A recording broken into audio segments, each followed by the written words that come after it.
Hello everyone, welcome to Mind Over Matter Series 2 Episode 2, where you can watch the show on Roku TV, LG TV, E360 TV and across all social media platforms. Today is an Easter special, so we will be bringing on two special guests. One, Zara Palmer, in which we will be hearing her new track, which is available on iTunes, and Morris the Connector.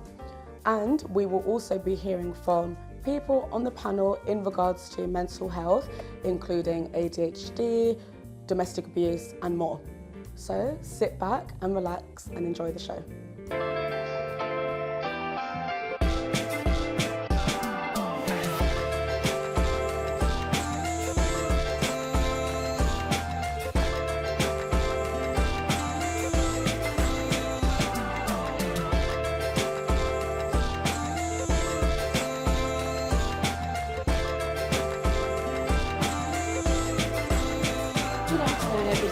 And this is Mind Over Matter.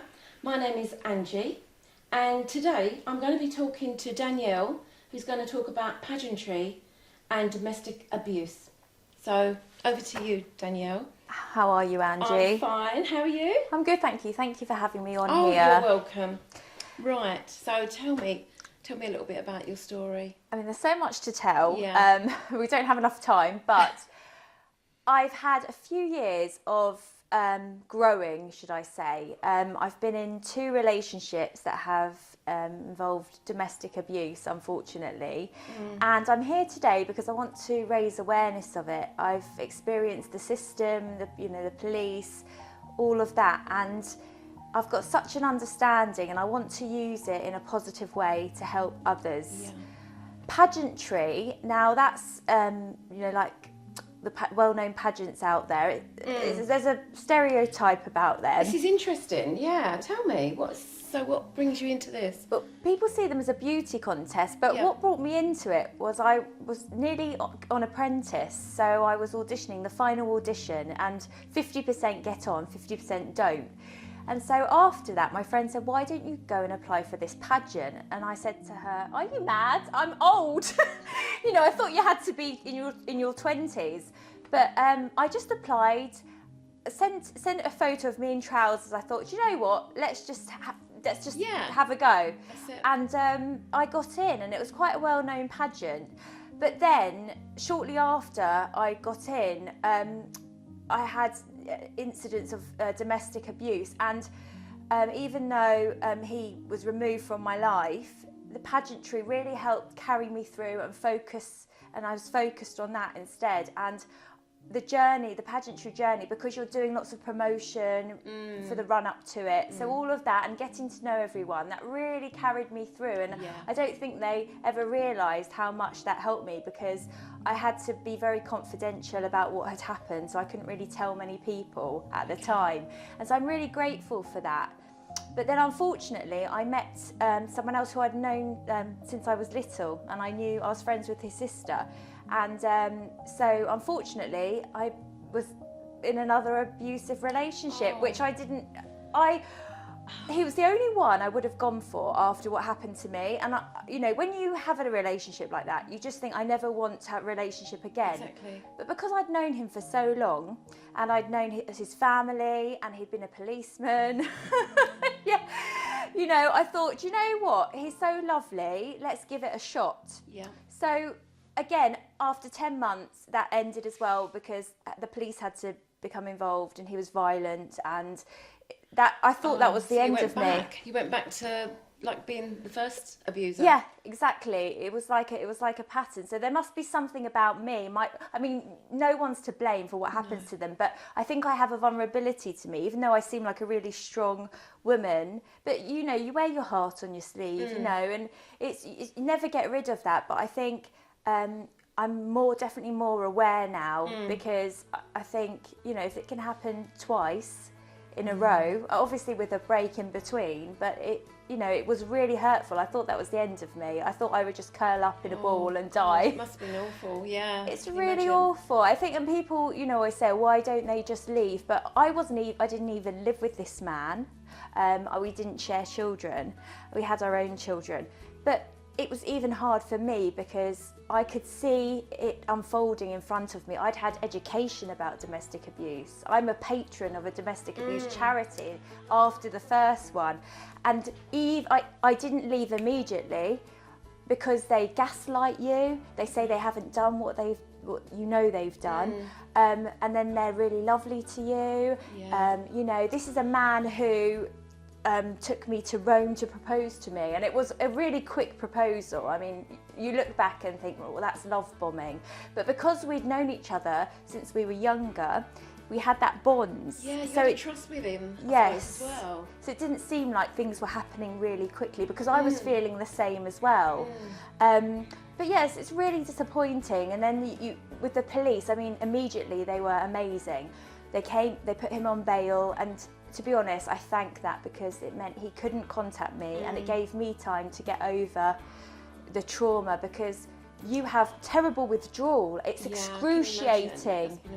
It's excruciating pain. You know, I think sometimes you think, why, like, I might as well have stayed because a slap in the face is quick, whereas this is excruciating pain that you're going through, but you just have to ride through that. Yeah, exactly. You have to go through that because you're not thinking logically, and then once you get out of that, it's better. But did you do all this yourself, or did you get help and support? I did Reiki. I did I had one Reiki session. I will go back. I think she was really helpful. She was recommended to me. She spent 3 hours with me, bless her. But also I threw myself into things. You know that Sia song, Come On Babe, one step at a time, or something like that. There's a Sia song, and it says, they say music helps, doesn't it? Yes, you music does help. One foot in front of the other, babe. That's her lyrics. And it's true, you just have to keep going. You just don't look to tomorrow. Just keep going. Yeah, baby steps. And having children helps because you can't stay in bed all day. That's another thing, isn't it? Yeah. So that kept you going as well. Definitely. My daughter as well. She's the most happiest little girl. And, you know, she loves pageantry as well. It's really improved her confidence. You get interviewed. It's really good for children. And I was so against it at the beginning, but then it's not like America. The English pageantry way is completely different. But it's because of her. But, you know, even this morning I woke up and thought, I don't want to get out of bed. I still have that. But then once you get up, just keep going, keep doing it. Exactly. One foot in front of the other. That's those lyrics. Well, Danielle, I think you're doing really well. I mean, do you think you've mastered it now? Are you in a relationship? No. No, okay. I need a break. You're a strong person, aren't you?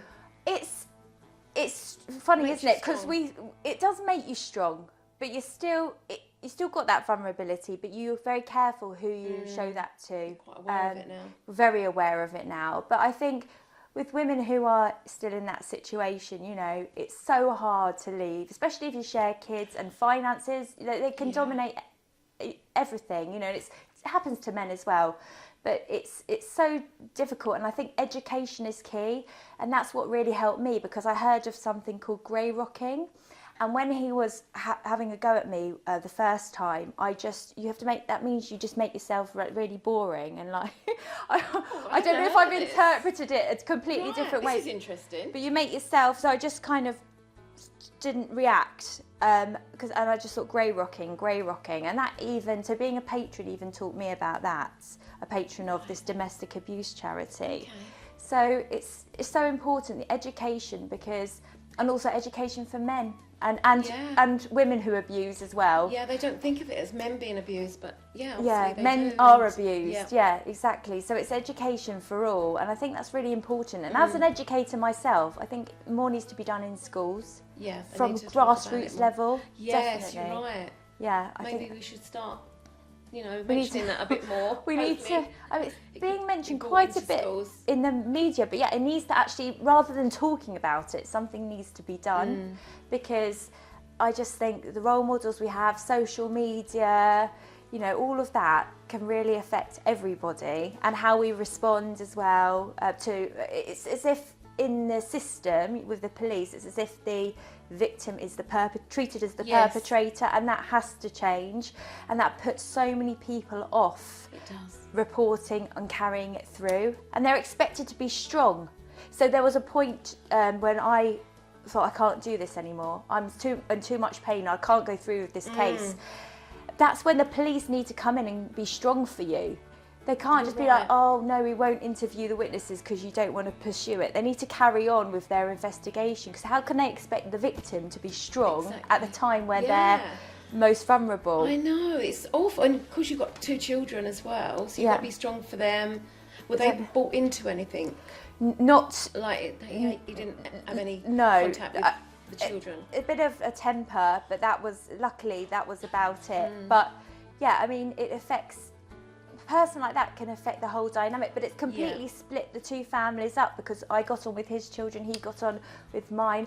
Everything's ruined, you know, and then his friends obviously are side with him, my friends with me, and you do feel kind of isolated because you know what they've done to you. But then I was, for instance, when we just split up, I was saying to his friend, oh, his phone's been taken from the police, but here's his work number. I was helping his friend out, to help see if he was okay. And I just think, actually, that doesn't make sense. I think that's what we do, don't we? Yeah, we have so much empathy. Yeah, exactly. It's sort of like, wait a second, he's like grabbed me by the throat, this guy, you know, and he's done some other things as well. So, and also evidence is really important. I think, I know you don't think when something happens to you, oh, let's take a photo, but there was a time in December where I went in the bathroom sobbing, and I did luckily take some pictures, because at the end of the day in court, if there's no evidence, it's your word against theirs, and the jury have to have 100% certainty that it's happened. But when you've got your word against theirs, it's really hard. So I would say to women, you know, if you do, you may not want to do anything with those photos, but just take them. Take them at the time, because you may have a change of heart in the future, or men who are going through it as well. Oh God, yeah. Oh, it must be awful. Do you feel like you're over that now, or do you get flashbacks, or I still feel flashbacks? A bit vulnerable still. I think it affects you for the rest of your life. A little bit scarred. Oh, definitely. For the rest of your life. Definitely. Maybe in a good way, because you would be, if you met somebody again, you would know, wouldn't you? But then you wouldn't. The problem is anyone could turn out to be, because at first they don't show you their true colours. No. They're all lovely, you know, they'll buy you presents, say wonderful things. He was writing me these handwritten notes because he has beautiful writing. So I firmly believe that actually, no, sometimes you can't see any red flags at the beginning. But then slowly things do start. I remember the first time where he did something, in my head it literally went, red flag, get out. But yeah, I think to myself, why has it happened to me? But I'm the kind of person that will be open and will help people. And as a patron of the domestic abuse charity, you know, I think it's very important that it can even happen to me. You know, it can happen to anybody. No one is immune to it, because it's like being psychologically manipulated, like brainwashed. So it's so I'll be single for now. That's not a bad thing. At all. It's really. And you're still doing your pageantry as well. Throw myself and your children. Throw myself back into that. That's great. It's give you the confidence, isn't it? Definitely. That is Definitely. Absolutely brilliant, Danielle.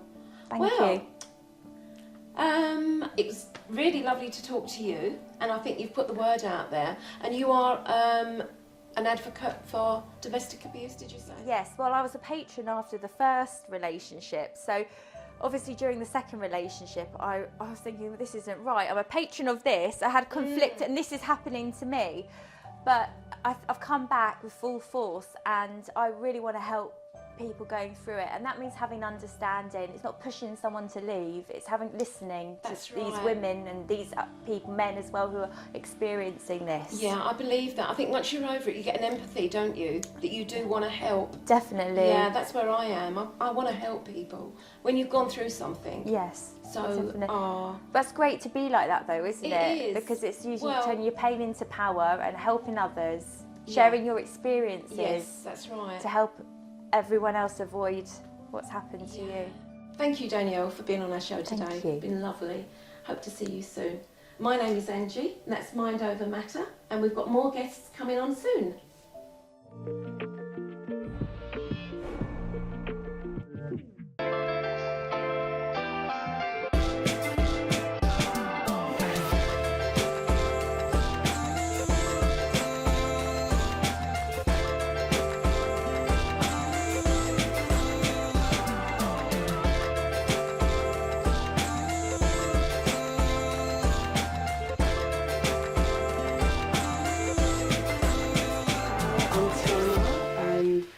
Mind Over Matter. I'm here with Josiah, who's going to open up about how he deals with autism. So, hi Josiah, how are you? I'm good, how are you? I'm good, thank you. So, what would you say is your biggest challenge when dealing with autism? Autism, my biggest challenge is behavioural problems, so like learning to manage how I feel and also making friendships and relationships that last rather than relationships that don't last. So with me, I struggled making relationships due to the way I behaved when I was growing up. I had a test at 14. They didn't find anything on me. They didn't find that I was autistic. So we do believe that there was a misdiagnosis. However, I was recently diagnosed in January with autism, and that clarified a few things that I was thinking about, why I behave the way I do, what I do, like behavioral patterns in, how I listen to music, things I'm focused on. We have a thing called hyperfixations where we're focused on things we like to, and we're very driven towards those things and making them happen. So yeah. Okay, so obviously you've been diagnosed with autism. What would you say for the viewers who, haven't been diagnosed? Like how would they feel within themselves without having an actual diagnosis? They feel different from everyone. They can look at a crowd and think, I'm not like you lot, I don't think how you guys think. And it's not necessarily in a disrespectful way, it's just, you take one group and you take one person, but this person is just naturally thinking different than others. They behave different from others. And so they can see within their behavior patterns, and they can look online, am I autistic? What are the signs of an autistic person? But a lot of it comes down to, how they behave and what their view of the world is. Okay. And I know you mentioned obviously like the fitting in and, it can, I can understand it's, probably hard, but how was it like going to school? Because obviously I know you said you were diagnosed around 14.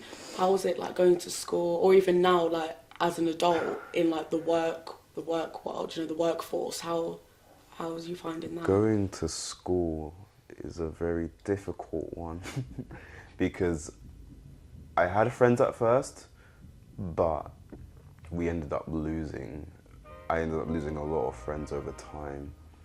I didn't know the type of behaviors that I exude, only that they were rude behaviors. And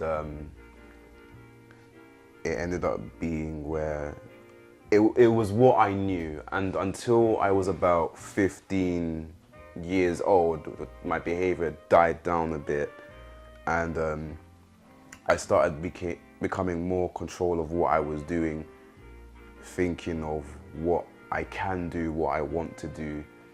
And over time, when it comes to, being introduced to new things such as spirituality, being taught things, how to do certain things properly, more lovingly, how to treat people, it comes with change and good change. And regarding work, it can feel a bit daunting at first if you aren't the type of person to speak, or if you are very closed in on yourself. But it takes preparation and it takes a moment to kick back and think, what am I going to do today? How can I make this shift a good shift? What can I do? And doing just simple research, what to speak to people, what to say, and yeah. Okay, that's good. That thank you honestly for opening up with that. I appreciate that, and I'm sure the viewers appreciate that as well. So obviously you hear a lot of like stigma around autism.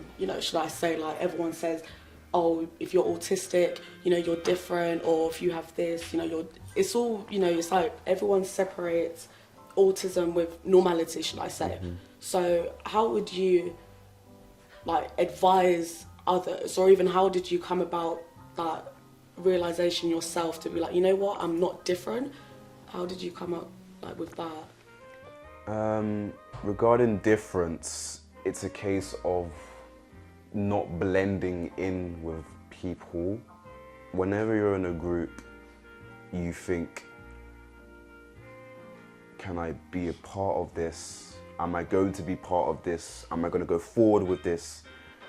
And it just depends on, you know, how that group is, how you are, how comfortable you are with that group, what you want out of it.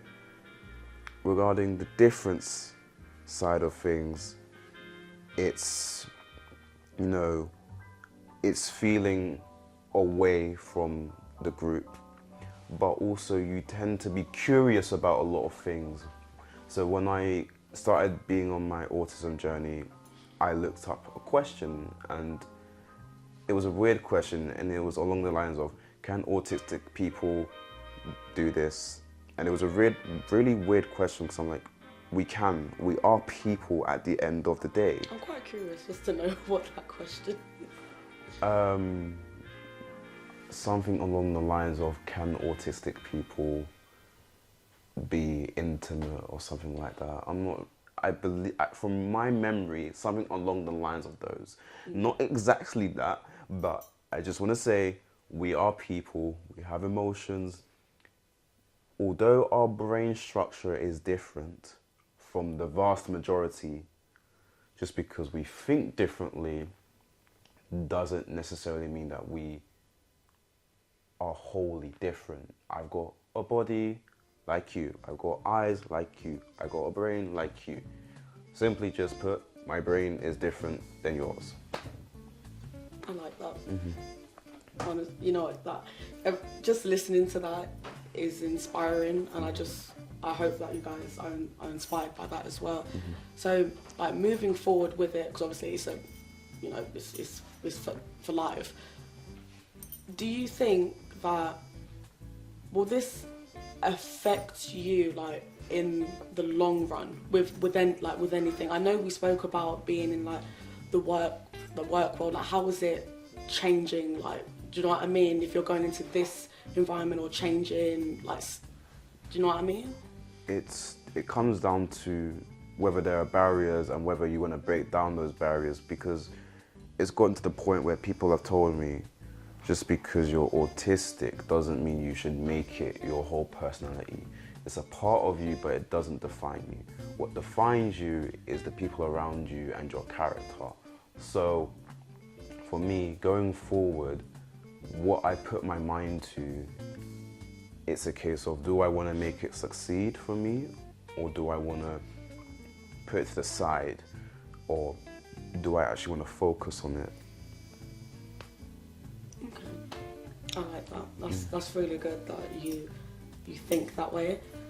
I mean, I'm honestly in shock, because for me it's inspiring that obviously you're sitting here and you're talking about, you know, autism, and it's nice to hear your point of view from it. So, you know, just to wrap it up, what would you say to, you know, the viewers who might be like, probably doesn't have the diagnosis yet, but is feeling, you know, different, or maybe they do have the diagnosis but they don't know how to cope with it? Like, any short words to just give them? You can tell by who you gravitate towards, and if you feel different, there's no shame in that. Everyone's supposed to be different, not everyone can be the same, and it's okay. Like, if you feel that, you know, if you feel that this way, understand what it is that you have, or you potentially may have, and go with it. Learn how you can make it, you know, I'd say learn how to dominate it in a way that you can succeed in what you do. Thank you so much. So I've been here with Josiah talking about autism, and thank you so much for sitting here and opening up. I've been Tiana, and thank you so much for watching. Stay tuned for the next episode of Mind Over Matter.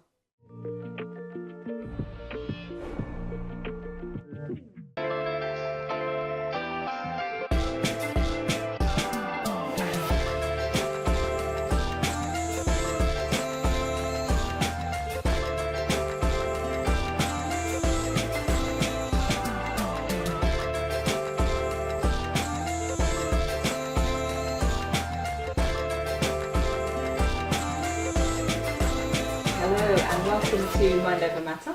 I'm Sophia and I've been joined by the lovely Esther. Esther, welcome to the show. Thank you so much. Esther's here to talk about her experiences overcoming mental health conditions as well as being an entrepreneur, really thriving as an independent businesswoman.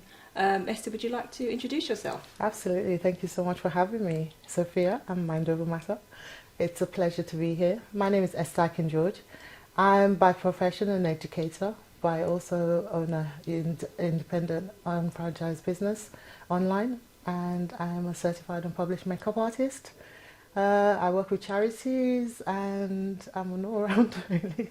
A bit of everything. There's so much to you. We spoke earlier. Absolutely. There's just so much to you. I mean, where do we start really? Perhaps your mental health condition that you were able to overcome, and maybe how that's led you to where you are now? Absolutely. I mean, to be honest, a lot of things have happened in life, and I know many people will relate to a lot of the things that I'm going to speak about. But I was privileged to have an education in the UK from the age of 7, but I always felt very drawn away from my parents because, you know, I was not having them there all the time, and life kind of moved on. I had kids, lost both my parents unfortunately in the same year, and had to go through all them challenges and obstacles whilst trying to bring up 2 kids, do a job, and just live life basically, which was absolutely crazy. I'm so glad that I am actually, you know, in and surrounded by such amazing faithful warriors, you know, women of faith, that really supported and guided me through some of my darkest challenges and my darkest times. And you know, there is a light at the end of the tunnel, because although I went into teaching and I loved working with kids, I never realized how much I did. I absolutely love children. I love working with them. We do a lot of work with them on our charities. And once I started on that journey and I started meeting new people, and luckily for me, I met an amazing guy, Michael Baptiste. I know he's going to go crazy that I said his name, but you know how somehow God just brings somebody into your life that's just going to change it? And it changed it for the better with regards to my health and my thinking. And so I started... That's the connection that led you to your business now. That's exactly the connection that led me to that. And like they say, the rest of it is a journey still. And, you know, the days... I have mainly good days, you know, but you do have days that not everybody can see, but I'm about empowering people and lifting them up, telling them my story with my bipolar, but not making it that is who I am, because I know that I am more than that. Absolutely. You know. You don't let your condition define you. Absolutely. Yeah. And I think that is a big thing with mental health. I think it's a big thing. I didn't find it that it was out there until people started, like celebrities started talking about their health, but the everyday person as a teacher, you know, I was surrounded by all these things that was going on, constantly under pressure, and I had children that I had to think about, and then I had parents that I didn't have, and I didn't really have it all the time, you know, like I do with my children. And you know, you want to reach out and actually get that support, get that help, and it just wasn't there. So it's so nice to actually have such an amazing family to be around now. Do you think there's enough kind of happening, enough discussions taking place about bipolar and mental health in general? Is there more that we could be doing about it? I honestly do think we should be going, just like I do with business, going from home to home. I think there should be more interaction in people's homes, in people's surroundings, you know, where so they're within at. families and communities. Yeah, absolutely. Yeah. I think some communities are doing it very well. I'm very privileged, and you know, I always say that word because I don't bang it easily, and I'm lucky that I have such amazing people around me. It wasn't always that way. I didn't know which direction to go in. You know, I didn't always have the support. I think they need a bit more of that, and more people doing talking, you know, like talking therapy and walk and talk and things like that. These are all things that I learned. Just opening up about it. Exactly, and just being just natural rather than making it a stigma. Or it's, you know, as an African, it's like sometimes you can't talk about certain things in certain circles because it's going to affect or, you know, it's you, but it's kind of not, like taboo, isn't it? Exactly, but it's not, it's a condition, it's not you. And so as I started to learn how to look after myself, how to eat better, how to sleep, more importantly, how to, you know, how my medication worked around everything else. And it was like a breath of fresh air. It was like you know, finally I could actually see something happening and moving forward. That's wonderful. So yeah, and that's where I am now. That's wonderful. And I mean, you said earlier, you made a really good point, is you don't want the kind of that bipolar to define you. It's not who you are, it's just part of you. Tell us about the part of you that is Esther the entrepreneur, Esther the thriving business, the mentor as well. You're a mentor to lots of young females out there. So tell us about that, Esther. But for me, it's always about finding out what that person needs. I get very enthusiastic. I get very excited. Yeah, I saw that. But earlier. people should know me. Yeah. That's just me naturally. But you've got great energy. I feel. That great is me naturally, because I'm naturally a people person. Yeah. I love the kids. They tell me, they teach me a thing or two, and they know more than I do. You know, all the time, if I need something doing, I'll go and ask my niece. You know, I'll say, how do I do this? She does it in 2 seconds. But that's the next generation.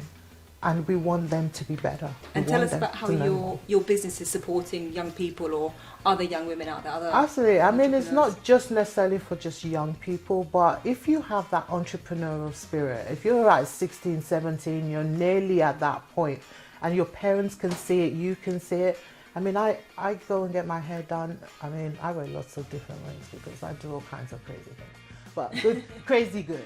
But she's 25 and she has a thriving business. So if you're that kind of age, we like to foster that. Right. And for me, that channels a more positive mindset. You know, it's all about mindset. It starts from up here. Absolutely. If I say I'm a director, and I'm gonna work until I'm that director. Absolutely. So it's like, it doesn't matter what walk of life, what you want to do. If you've got that entrepreneurial spirit, then I'd love to work with you. I'd love to know more about you. That would be amazing. And that's why you're a fantastic mentor. That's wonderful. Well, I'm doing my best. Yeah, and you must meet kind of young people or women from all kinds of backgrounds as well. Yeah, I mean, women, men, but especially the women. I had the fortune of, obviously, like I said, I work with this charity, Cancer Africa. We have an event coming up soon. I'll tell you more about that later. But that's where I met a lot of women that were going through things. And how did that happen? We could easily just have done our events and not spoken, just say hi and bye. But it's from having conversations that you learn about other people's stories and where they're coming from. So, and then we connected. I mean, they're always talking about, look at the people you surround yourself with. I surrounded myself with good people. Well, some people, you know, that you just have to take a mental vacation. Absolutely. You know? I think you attract as well, like, because the way you light up a room, you know, we met earlier and we spoke for hours. We did, it was just crazy. So much energy. I think it's wonderful. But you know what? But we don't have so much time to talk about today, I honestly. know, absolutely. You could write a book. We did say that earlier. You did. Well, speaking of books, I mean, the company that I work with now, Lauren Reindigan, we lost JR a couple of years ago. And she's just written this book called Scrambled and Sunny Side Up. And I am so proud of my sister because she's been through something.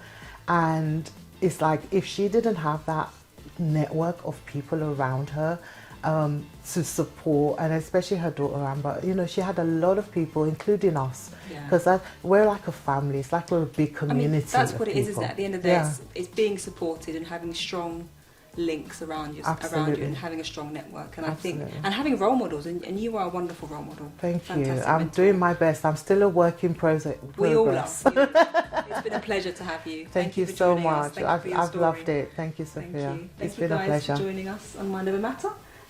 Keep in touch and stay tuned.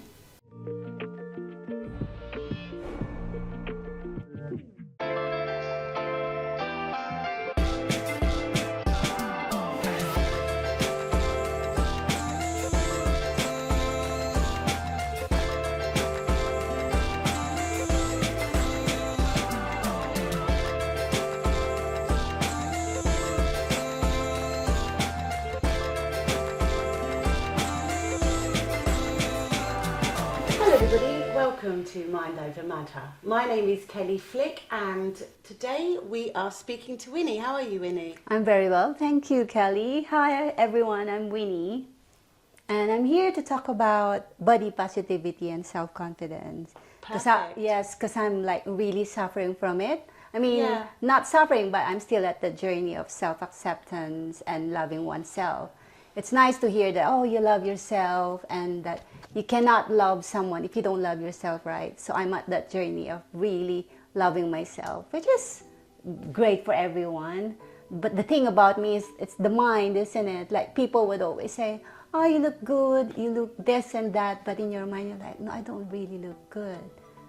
But the thing is, you know, growing up with someone who would say you're not special, and that is embedded in your mind, deep inside. And that's what my therapist was saying, because we kind of dig deeper and we found out that it's from the childhood. And that's why you grew up so insecure. And not only that, you know, you met someone you thought that would support you, and it's the other way around. Someone would say you don't really put an effort, or you're not this, you're not that. And that destroys you. Yeah. And I suffered for that. You know, I believe that I don't look good, and I hate looking at the mirror. There was a time I don't want to look at the mirror because I don't see. I saw myself and my face was like melting. I really see it like differently, and people doesn't know that. I think that's the thing. It's I used to like really hate looking at the mirror, but not anymore now. I mean, I'm okay. But yeah, before I was really down. I was really depressed because of what I see and because of what I feel about myself. And that's why I'm sharing now that, you know, you can overcome it with people how does around it you. make you feel exactly? During that time, Yeah, like what is it, how is it you want to look? Why is it making you feel a certain way? I guess it's because of the people around me. What, now or in the past? In the past, saying this and that. And They're no, gone. now I guess, you know, what you see in the social media, it's affecting you. What you see around you, that's affecting you as well. It's easy to say, I don't care, you know, this is me. But when you, as I said, when you had experiences and you grew up thinking you're not good and you're not special, and that's why it's so hard for me. And that's why I suffered, you know, in the past. And you kind of try your best to look what you think is good, and you still don't believe that you are good. And people doesn't know that. People think, oh, she just wants attention. When you tell her that she looks good, she's like, oh, no, I'm not. Because I'm insecure, but people would think it negatively. People would think, she's just saying that, but she just wants, you know, to praise her more, which is not. It's what I'm feeling and what I'm thinking. Even if people would say, you're okay, you're good. But the thing is, what's on my mind, what I feel. And I'm working on that, as I said. And that's why I joined the modeling world as well. Yeah. I do fashion shows, I do fashion shoots, because I want to feel good. Yes, I And understand. yeah, I want to accept myself. It's not feeling good, it's not feeling good and looking good, but it's like, this is me, this is my body, I should love myself. And that's what I'm working on so much. So what would be perfect for you? How do you define perfect? For you not to feel and think that way. If we was to leave everything else from your past behind and right now. Just really acceptance. It's all in the mind, just really accepting who you are. It's not the perfect shape, not the perfect face, not those physical things. It's about who you are inside. 100%. I think that's what's important. I think I do love myself, but of course I'm saying I'm in that journey, because it's not like you wake up in the morning and you're okay. It's a process. It's a process in it. So yeah, I did my therapy, and during the time that I broke up with someone, as I said before, instead of a couples therapy, it became my therapy, because she was saying you're broken, so we'll build your self-confidence. And I learned a lot from that. So she taught me these techniques on, saying affirmations every day, looking at what's good in you, what's positive in you, list it down. So I did all that because, she taught me what to do, and that really helped me a lot. So therapy is a good thing. So have you always been into modelling in the fashion world? No, not really. I don't want attention. I don't want cameras because I'm shy and insecure. So actually, every time there's a show, I'm one of those people that just sits and just go through my phone and just keep quiet. So yeah. You got involved with it, and obviously.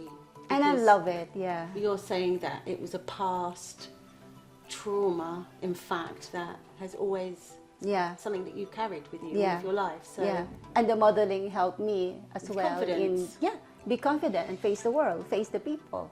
And I found out I'm enjoying it. I enjoyed, acting. I enjoyed shoots, really, because it's like you're portraying a different character, isn't it? And I love acting, so that's why I love it. Fashion shows, the runways, it's nice, but you know what? Again, I'm thinking, oh my gosh, I don't look good when I'm walking down there. I hate my big hips and all. So, as I said, it's all a journey for me. So yeah, I'll still keep doing it. I know what you mean. I do know what you mean, but I think that, sometimes so when you were younger, what age was you when you heard these things? I think I was about 5 or 6. And someone said, because I was a bit chubby when I was a kid, and people would say, oh, you're so cute, and keep pinching your cheeks. And then, someone who's a relative said, you think you're special, you're not. Oh, I see. Yeah, so. A bit older, maybe. Yeah. Someone you look up to, and then that someone would say that you're nothing. And my therapist found out that's the thing that was like embedded in me. And that's why all these years I was thinking, I'm nothing and I'm not special. It's because of what that person told me. So I do understand, I think sometimes we just have to put it in a box and just think, who knows what they were going through when they said that, And I think it's quite sad that it has actually affected you. I was 5 and 6, really young. So I didn't even know that affected me, but when you're having a therapy, you found out all these things, I guess. So that's what happened. And a therapist also taught me how to counteract or what to do every time that would pass through my mind. Yes.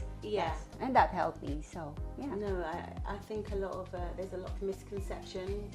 About therapies, No, about beauty, Yeah, So people think if you're pretty or you're putting on your makeup, that's what you look like all the time. You're like everybody else. You take your makeup off and you don't look the same afterwards. You wake up and it's an effort to go out. But again, it's all not physical, isn't it? Beauty is from what you feel inside, beauty from within. So yes, it's all about acceptance, and that's what I'm after, like accepting yourself. If you've been through a lot when you were younger, not that I didn't have a good childhood. I believe I had a good childhood. It's just that one comment from someone you look up to, or is supposed to be someone that would take care of you and say those things. You're a kid. You don't know, isn't it? No, I understand. And then all of a sudden, that would hit you, and that would live with you forever. Not forever though, but would live with you for a long time. But then, so that's what happened to me. I understand what you're saying, but then it's changed you for the better as well. Yes, exactly. Because sometimes it's funny like that when we're told a negative thing against a positive thing, and actually they say you're never going to do that, and then you do it. Yes, right? You think you're special. You're going to be a model. I'm going to be special. But you are a model now, aren't you? You're a catwalk model, and you do an amazing job. Thank you. very beautiful. Thank you. Thank you, so Millie. much. Yeah. Thank you for my guest Winnie today. This is Mind Over Matter. I'm Kelly Flick, and thank you for watching our Easter special.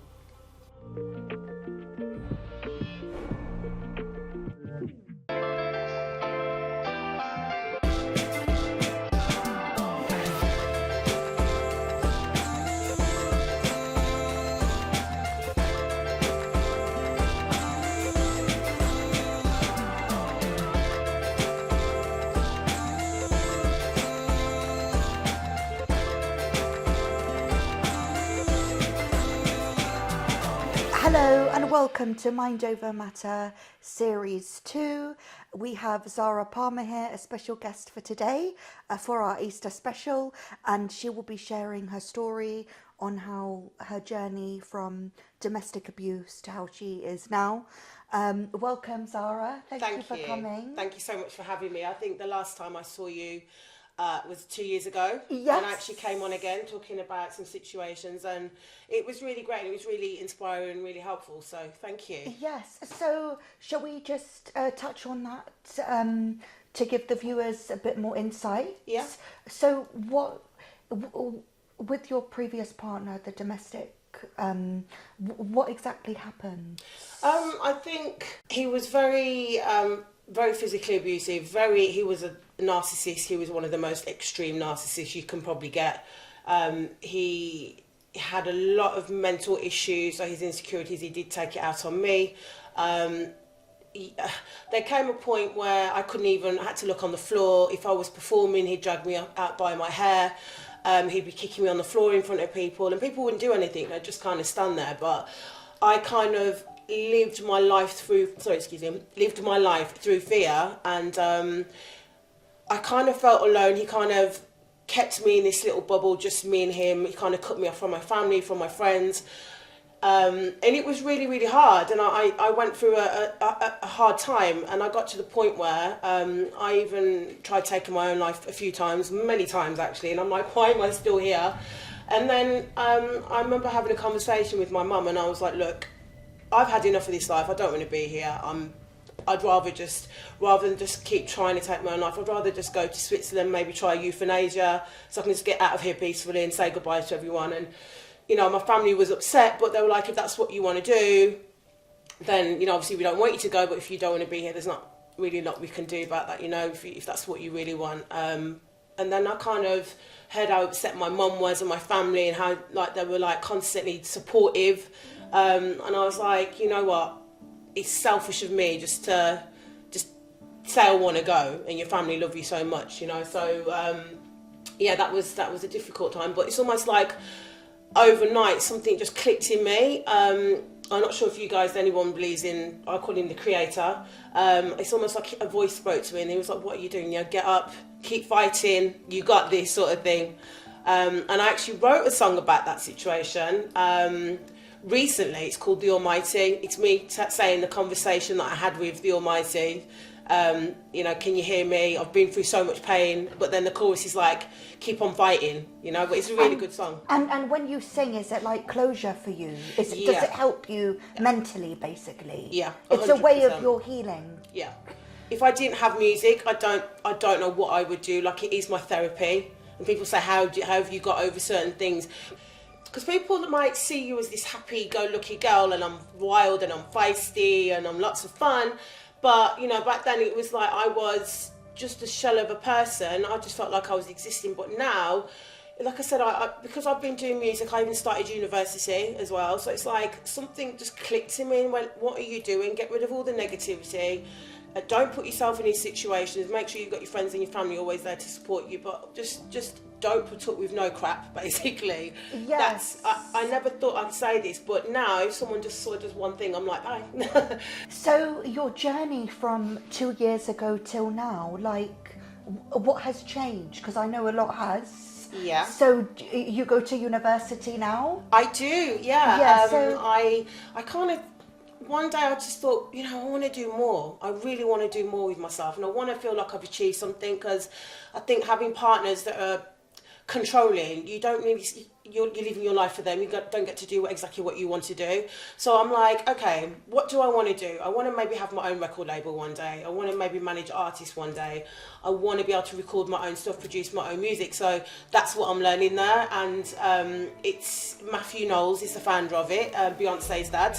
So that's amazing. It is. I mean, he's a lovely guy. He's funny. Everybody in that university there, you know, if they're not a producer, they're an artist, a rapper, they play an instrument. I mean, they are absolutely phenomenal, and I can say that. Like, every time I hear them sing, like, we do shows every now and then there, massive stage, and we're just like, I'm just blown away, absolutely blown away. So it's so incredible. The university will help you and advise you on how you can get a record label, basically. Yeah, they show you everything. I mean, we do everything from mixing, mastering, producing. I've been learning to play the bass guitar. We do vocals. We even do choir stuff. We record our own stuff. I mean, there's everything. Artist management. Talk about music industry. That was just last term, and I've passed it. So, got 2 years left. But it is a lot of fun. I mean, I don't really like the essays, but yeah, I'm not really an essay person. But you know, because I enjoy music so much, it's not as hard as you'd think it was going to be. You know. Yes, and I think you mentioned that you've started writing your own book as well. Yeah. Does that involve your story and? Well, to be honest, it's a book of pictures. Little bits of writing, because I found out that I have ADHD. My attention span is literally like that. So it was like, I can't really read a lot of stuff for too long, so I thought, well, most of it's going to be pictures. It's called Camera Shy, and I'm not kind of the person that I was then. I was really, really shy, and just to see how far I've come up and to see on pictures, to see my growth and my journey. Yes, it's quite because I remember when I saw you on X Factor, you were more shy back then. Yeah, I really was. Yeah, and I could see a nice personality change. I think my personality's gone a bit too big now, but you know. Yes. So, is there anything else that you would like to share in regards to? Well, yeah, I did. I mean, I mentioned that I'm working on an album with different people. Mike Yvonne, we're doing some reggae track with him. Rasterhood Productions, an amazingly talented guy called Jack Rubin. He is phenomenal. He's just actually voiced one of my tracks as well, so I'll be working on a few projects together. Oh yeah, I'm also filming a film. Why did I forget that? I'm filming a film. Oh wow. Yeah, well, there's people like, you've got Katie Price in it, you've got Patsy Kensit in it, but there's a whole bunch of people. It's like a spoof horror movie, and it's actually, you've heard of Jack the Ripper, well, it's called Jackie the Stripper.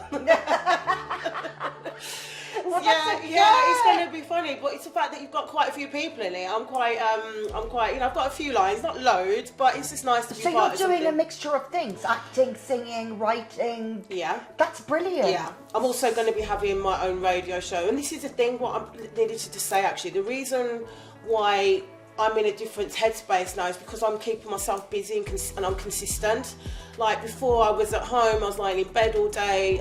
Now I force myself to get out of bed and I go out there and I'm like, I'm going to do this, I've got to keep going. And you're not letting your depression or your past affect you now, basically. Yeah, you're doing what you want to do.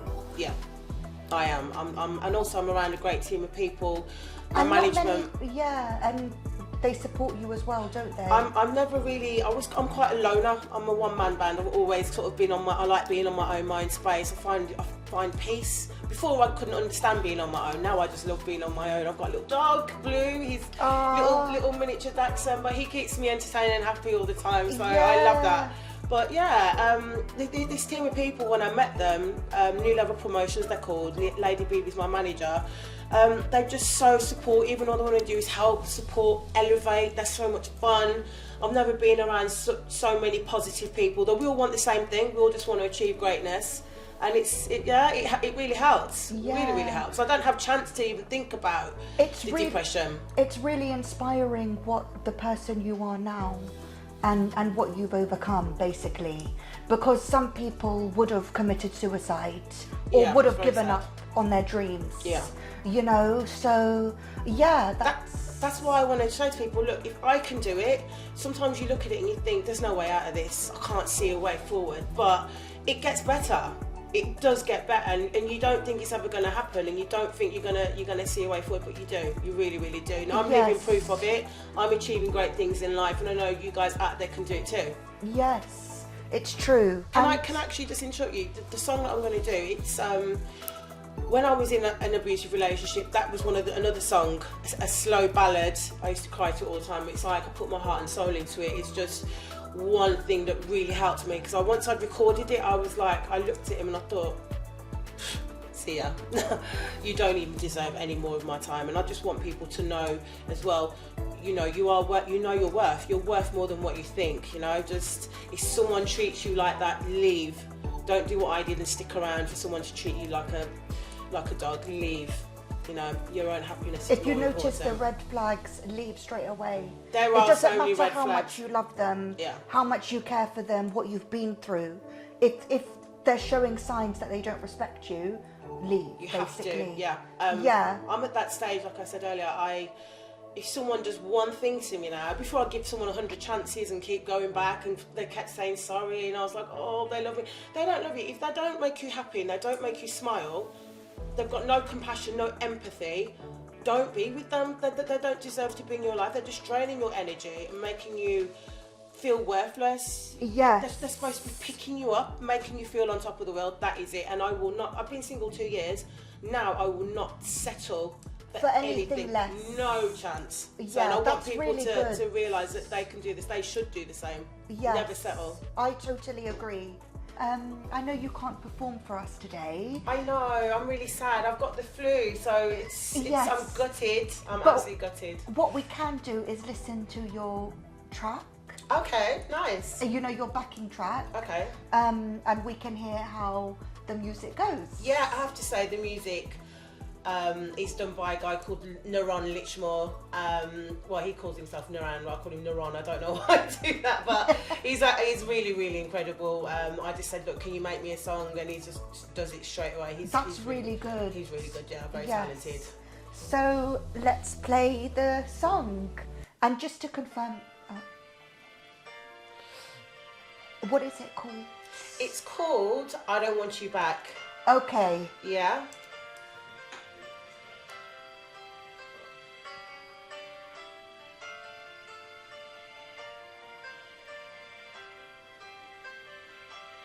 I like it. It's nice, a nice little ballad. You know, there's not enough good ballads out there anymore.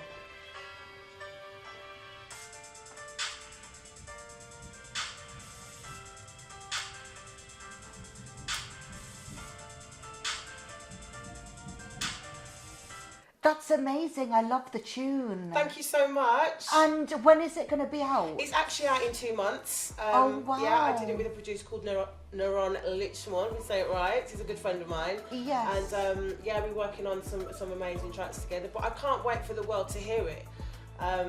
You know, I'm ready now because it's kind of, I did actually write it maybe 20 years ago, a long time ago. So now I'm like, I'm ready to, you know, yes, let it out. Yeah, I really like it. Thank you. I can tell it's very, you know, it has meaning. Yeah, it does. It does. The song's called I Don't Want You Back. And it's exactly what it says on the tin. It's like, in other words, I've had enough of everything that you've done to me. I'm gone. And that's exactly it. That's it. Really good. Yeah. Well, I'm excited. So thank you very much. And that was the interview with Zara. And please do stay tuned in 2 months' time for her music. And thank you for watching.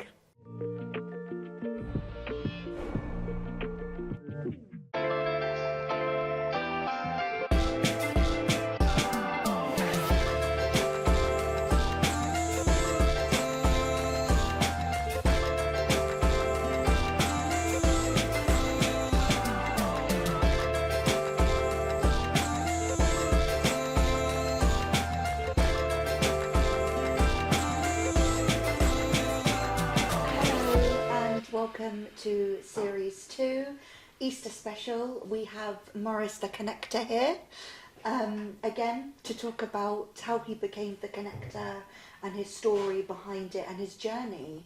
Thank you for coming again onto the show. You're welcome. Yes.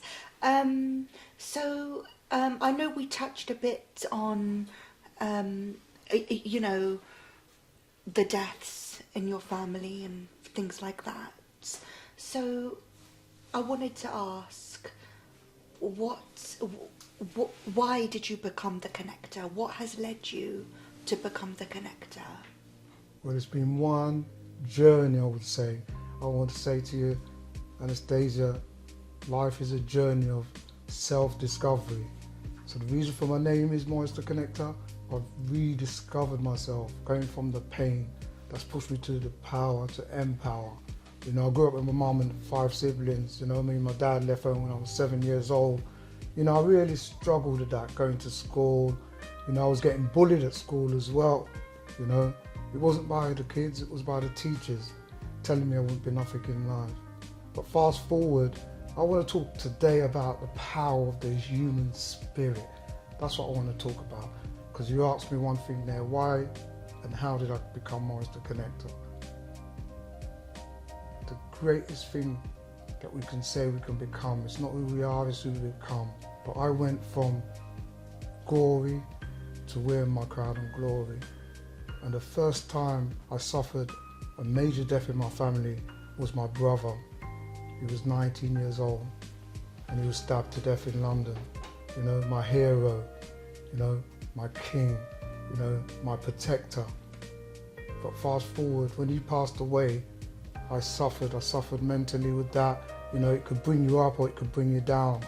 By the age of 15, I started selling drugs on the street, selling drugs.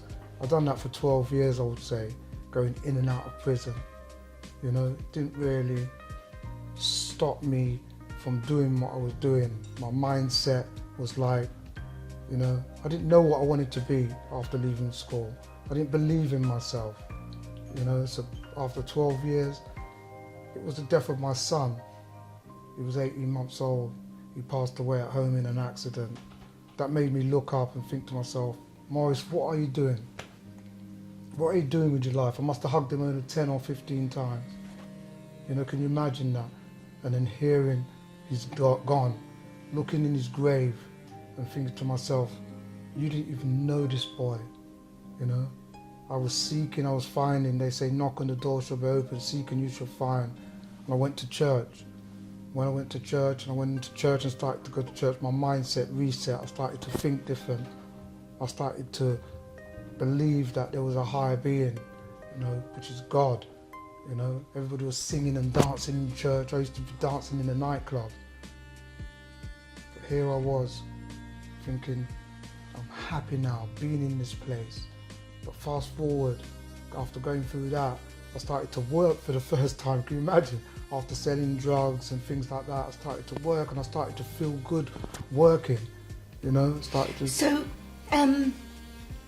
obviously you didn't just wake up one day and say, I'm going to be the connector. No, I'm just leading to that. Oh, yeah, sorry, Yeah, yes. so I'm really just Yes. leading to that. It was a process. It's a process for every one of us. We have to take the baby step to get where we need to get to. And my steps was coming from that adversity with my brother to the death of my son. From my son, I started to connect with myself. I would say it was a mindset reset. My mindset reset. I started to come out of the darkness. I started to see the light. I started to think different. I would say we have to think different to become different. So I became a person of thinking I can do something. I can work now, because I never worked in my life. After 7 years, I was able to set up a chauffeur company that now drives Justin Bieber, Beyonce, A$AP Rocky, Rihanna. That's amazing. Yeah, doing all of that. I never believed I could become that person, you know, but life is a journey of pain. But that pain will push you to your power. And after 12 years of doing that, the next death in my family was my sister's 2 kids. They got murdered by the father, you know. And I was saying, why me, God? Why me? You know, because I was feeling so much pain. Yeah, why does it happen to us? Yeah, why does it have to happen to us? But now I know why. I know why, because we all have to go through pain. They say there's no test, then you have no testimony. I looked at my mess And I took a message from my mess. And I was able to transition that by believing in God. There was a reason for all this. And I started to work hard, just carried on working hard. And then the next death was my sister. She passed away in 2007. My mum passed away in 2010. My dad in 2011. My wife committed suicide in 2015 and lost another son in 2018. But I could sit here, and I can't go through everything, but one thing I could say, when I used to say, why me, Anastasia, now I say, try me, because I believe it had to be me, to find the real me inside of me, that spirit in me, that spirit that has made me become this person of power, to empower others, to show them that your pain is your gain. Like when I go to the gym, I go to the gym to build muscle. Life is about building muscle, going through it. Knowledge and wisdom, like Bruce Lee said, knowledge will give you power. Character will give you respect by knowing who you are. I know who I am now. And that's why I call myself Morris the Connector, because I'm connecting to myself. I now go to schools. I have a charity, you know. I go around the world speaking my truth now, you know, and showing people that I ain't lucky. It's what I chose to do with that pain. And everyone that's listening today, I can say to that, you are a king, you are a queen. When you're born, we're dying. We're seeking to find ourselves. We're gonna have to go through the pain to find that purpose.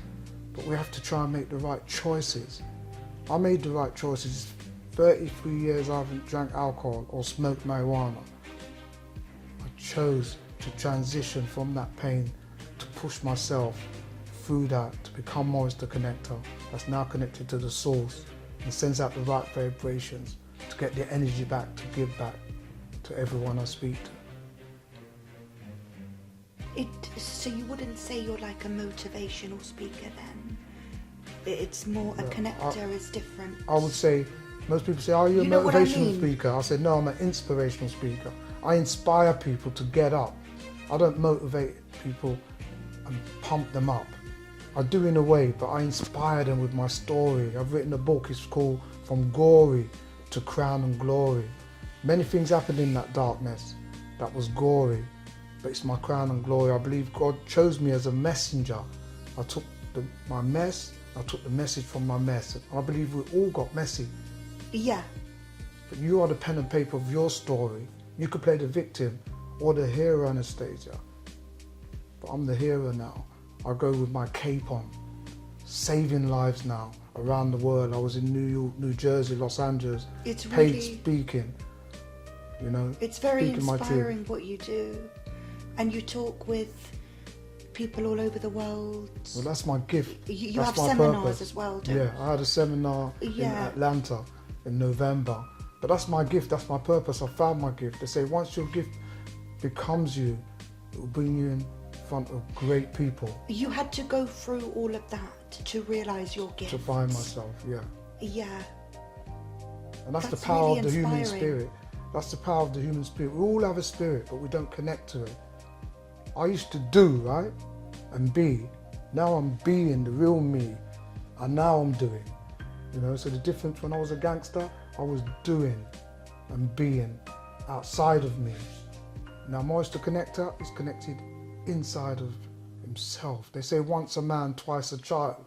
I'm like a child again, just asking God for everything now, because he's my father. And I like it when you say something like, believing is seeing. Yeah. Other than seeing is believing. That's what it is. So could you elaborate on that a bit? Yeah, because from my perspective, I used to not believe, but now I believe everything becomes real.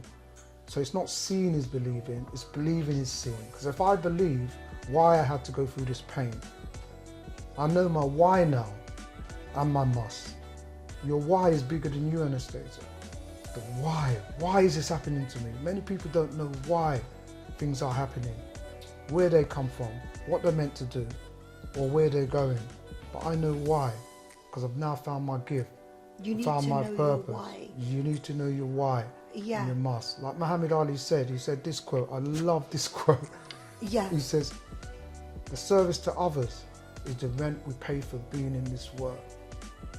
It's very true. I'm it's serving. about the service. Yeah, I'm you're serving giving now to with other my love. people. And one of my Yeah. favourite quotes is, I have all the ingredients now. Desire, dedication, determination. I stay persistent in anything I do to become who I need to become. If I was a cake, I would eat myself. I love myself so much. Because you see, love, Anastasia, real love, like Bob Marley said, one love. One love. There's only one love, not two love, three love. Somebody says One they love love. you. One love. That Yes. takes you to the highest frequency. Because with love, there's no hate. We just elevate and speculate to relate, to associate, to collaborate. That's why I'm here. Do you understand? Yes. Right? Because I love you. I love everyone. Even if you don't love me, I can love you from afar. Exactly. You understand? So that love is deep. You've got a lot of love Connection, to give. yeah. And that's the connection we need. Yes. That love. To love others. But you've got to love yourself first. There's no use loving others and not loving yourself and fighting with yourself. You've got to love you. So where can we find you then? You can find me on Instagram. I am Morris the Connector. Okay. Facebook, Morris the Connector. My website, Morris the Connector. LinkedIn, Morris the Connector. YouTube, Morris the Connector. Morris the Connector is connected everywhere. Yes. And That's people can right. book to see you, book Yeah, tours. on my around. calendar, on everything. They could book a free discovery session. I'm here. It's not about the money. And this is when I go to the schools. I go Yeah. to schools and tell my story and show the kids. In every follower, there's a leader waiting to come out. And what I say to the kids, I never had someone like me coming to your school telling you you can be great. Because within you, you have the power in you to become the real you. But make yourself, don't worry about the money. We don't have to worry about the money, Anastasia, like I did. They say money is the root of all evil, but it's not. It's the love that I had for the money. I was doing all this stuff to make money. But you're the money, because you're a valuable person. You're interviewing me. I'm a valuable person. I'm the product. So make yourself a valuable person in the world, and the money will come to you. You don't have to worry about money. And that's what I show the kids. Don't worry, just find a progressive idea. Stick to it. Keep doing it. Doing it. Doing it. Doing it. When do you stop? Don't stop doing it if you love it. If you don't love it, you can change it. Change happens, progress doesn't. You can change anything you want to change. That's the power we have. Serious. Thank you so much, Morris. Yeah. Those are very inspiring words, and I hope everyone does feel inspired today. And yes, please do follow him and book his tour. And hopefully we'll see you again. Thank you Just so much. anytime, you're welcome. I love talking. Let me just say this. My mum and dad used to call me a parrot when I was 7 years old. I used to cry. Now I get paid for speaking. I found my gift, I found my purpose. You have a gift, you have a purpose. Let's do it. Well done.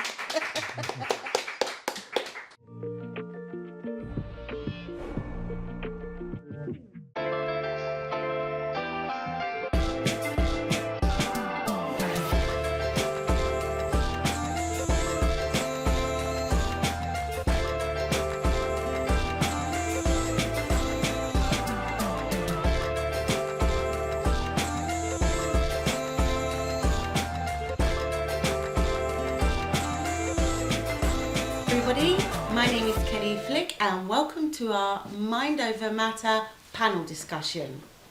And first of all, we're just going to speak with Zara. Zara, we didn't really get to speak, did we? No, we didn't. Um, Hi. And how have you found the show today? You know what? It's been actually really inspiring just to hear people's stories, what they've been through, how they've overcome things, like, and just when I thought my life had been crazy, I'm hearing some other crazy, worse stories. I'm like, wow, they've overcome all of this, these hurdles, these obstacles, this crazy, it's incredible. You guys should be proud of yourselves that you guys have, made it through. I think it's just amazing. Great. I think also listening to your story, Zara, it really inspired me because we've been through similar experiences with domestic abuse and violence. Yeah. And you know what you're doing now, because obviously you were interviewed 2 years ago, and the progress you've made. That's so inspiring for me to see, you know, what my life is, the trail it's going to take. Because I think when women come out of things like that, it's like the unknown, isn't it? It's really scary, full of fear, full of lots of burdens and obstacles to tackle. Yeah. So it was great listening to you and all of you. It makes you stronger, doesn't it, as well? It does. After And when you've gone through a trauma or anything. I know I've found that with myself. I feel so strong and powerful now. But I never thought I was. It's not until you actually get over these things. Because you you realise have how to strong think. you are. You have Yeah. to think what is going on, you know? And what you and can achieve. A lot of it is you cannot actually control everything that's going to happen. You think that you can, but you can't, you know? So there's that type of control where, for example, my dad was rushed to hospital, went blue, he was in Devon, I couldn't get to him. Luckily he was okay. Yeah. You know, but that type of control, you think, well, I can't get there, it's 12 at night, you know? Yeah. I can't drive there. So that's out of your control, isn't it? Yeah. And it's about the coping mechanisms, isn't it? When we experience something like that, what would you say in terms of coping? What are your coping mechanisms to handle things like that are out of your control? I guess we just learn more and more as we get older, don't we? Yeah, you know, I I think it's like when we get to this age, us women are like, that's it now. Yeah. Combine it with your... We're all going to group together and sort this out. And it's all about taking back control as well of yourself, Of your life, of yes. of your womanhood, of your power. You know, you have so much inbuilt within you, and there's so much that you can do as a person. You just go wake up every morning and say, I am beautiful, I am marvelous, I am wonderful, I'm fearfully and wonderfully made. You know, I'm a powerhouse, I'm a boss babe, I'm gonna crush the day, okay? Yeah. And just walk out, put a bit of lippy or something, put a lip gloss. So you mean Step that? out. Affirmations. I think Absolutely. Yeah. It makes a difference. It And does. I It started does. training myself to do that every day. Because I said, no matter what's coming, we're always going to go through the water and the wilderness. We're always going to be coming through obstacles. Yeah. It's how we cope with them at the end. And Yeah. surrounding yourself with the right people. It Totally is agree. so important. Yeah. 100% Putting I've the learned right that. people in your life. If the wrong people in your life, you crush them out. One thing no one always said, you know what, you got to take a mental vacation sometimes, even from people you love. Tell who you surround Time for yourself yourself. with. That's right. Yeah. Definitely. Sorry to interrupt that. Like I've been around people that weren't particularly doing great things in life, and it's sort of they drag you down to their level. Yeah. And then one day I thought, what am I doing? Like I'd forgotten who I was and my creativity, and that I was a talented artist, and I was doing this and that. So I was just like, cut everybody off, and then that's when my whole life did a full 360. And it makes such a difference, right? Exactly, 100%. I'm doing great things in life, so Absolutely. like as Amazing. are we all? And I think for women as well, one thing I've noticed, no disrespect, it's like, you know, I always had kids from the word go, so I never actually had to think about myself really. Yeah, you got So to now, for when I yourself. don't have that man, you know, my kids are older, it's like, well, who am I now? Absolutely. Yeah. So A you're lot trying of to women find have yourself, never ever had to even think like this, I don't think. It's your time I think a now, lot of isn't people it? do. I Yeah. think a lot of people have put their kids first, and then now Yeah.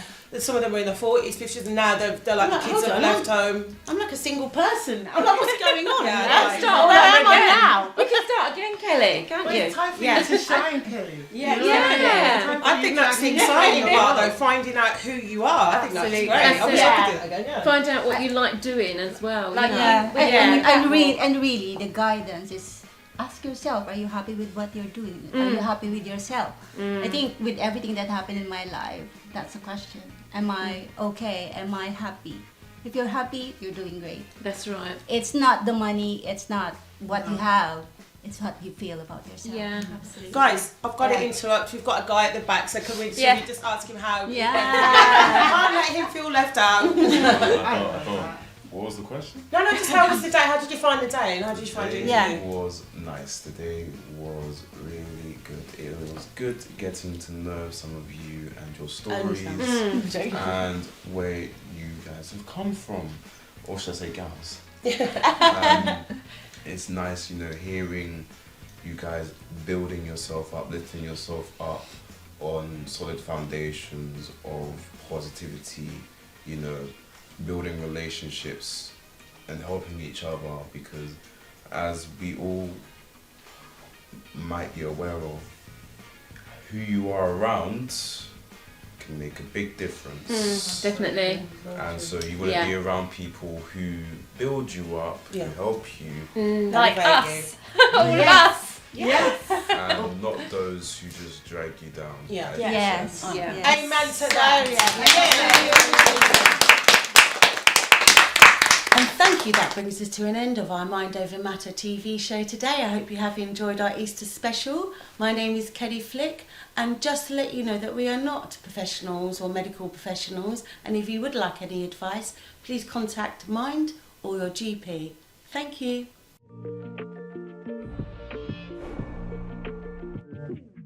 Wow, what a fantastic show. Thank you so much for watching, and please stay tuned for the next episode. But please note that we are not a professional service, so if you are seeking help, please contact your local GP or call 111 or contact Samaritans for urgent help. And if you enjoyed the show, please visit the website for Mind Over Matter merchandise. Thank you again for joining, and we hope to see you in the next episode.